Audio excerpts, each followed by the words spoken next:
Welcome to Sutures and Cents. I'm Mark Copeland. Ryan Pistone is our producer, director, and does everything else that I am capable of doing.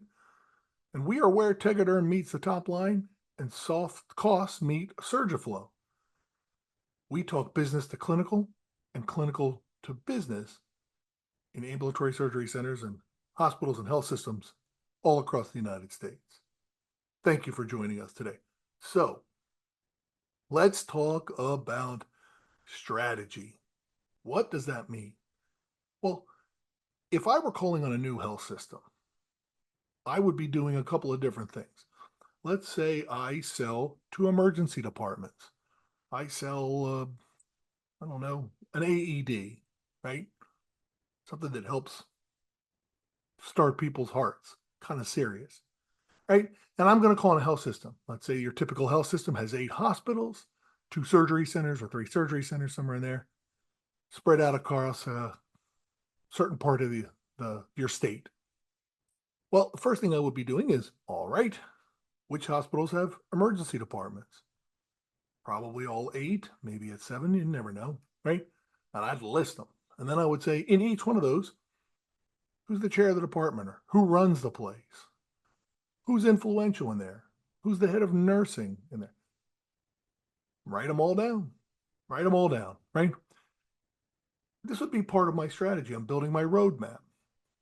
Then I would be thinking about, okay, who deals with them from the supply chain standpoint? Is there a service line coordinator at the hospital? Is there a VP of emergency department medicine, the service line at the health system headquarters? Because remember, there's 8 hospitals, but there's probably one mothership. I'd be laying this all out. If I don't know, some of the first things I would do when I started calling on this health system is my discovery, right? My discovery would help me find these things. And I would walk in and say, hey, listen, new, trying to find out who's this, who's that, what's their role, who else is influential here, who else is busy here, whatever it is you do for your discovery. And I'll be writing it all out.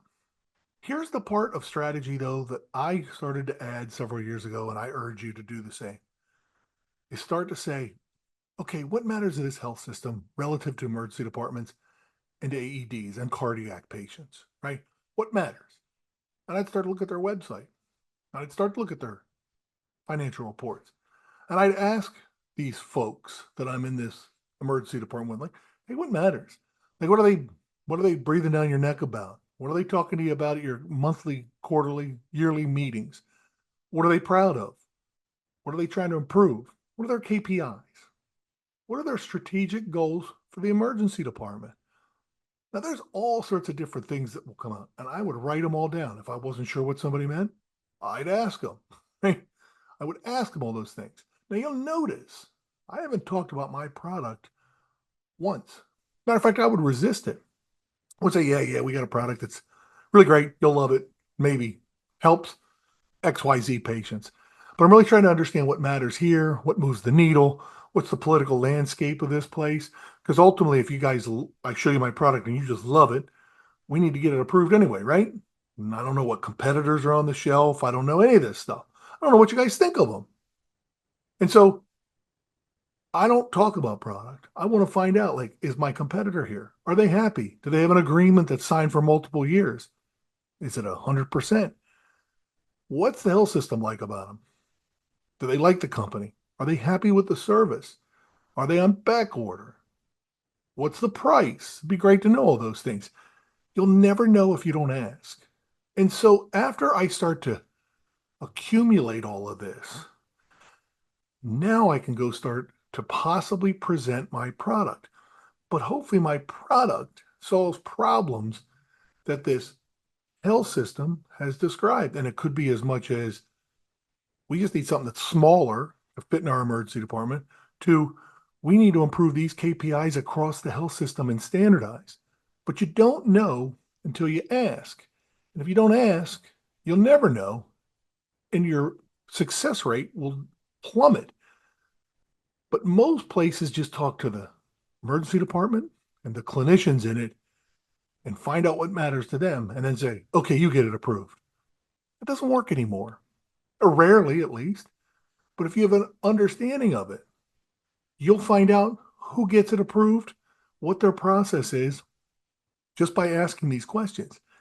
And once you do that, you'll be able to figure out like who should request this. Maybe I do it, but I'll know better and I'll know what matters. I won't talk about, hey, it plugs into a 220. That's really cool. Nobody cares. If they don't care, why would you ever bring it up? But too often we come in and just start yammering about our product. We don't even know what matters to them. And when you think of the customer value analysis as your customer, or one of your customer segments, and you listen to what they're trying to accomplish, as well as your emergency department, as well as the service line, you now can work with them and find a spot where you fit, hopefully. That's your job at that point. But how are you going to attack it if you don't even know what game you're playing? I'm Mark Copeland. I'm the Value Analysis Whisperer. This has been Sutures and Cents. See you next time.